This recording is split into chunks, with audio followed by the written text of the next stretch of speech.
வந்து நம்ம மசாலா பொடி செய்ய போகிறோம்.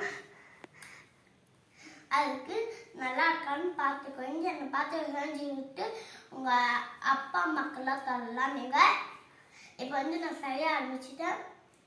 ஃபஸ்ட்டு கேரட் போட்டுக்கலாம். அதில் வந்து டொமேட்டோ ஆனியன் போட்டுக்கலாம்.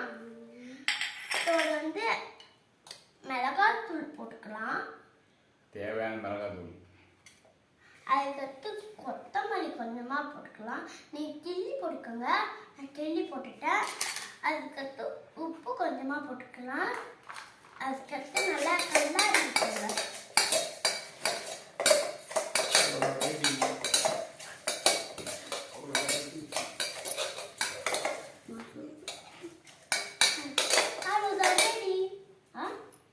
ஒரு கப்பில் சர்வ் பண்ணிக்கலாம். நெக்ஸ்ட் வந்து நம்ம ஒரு பவுல்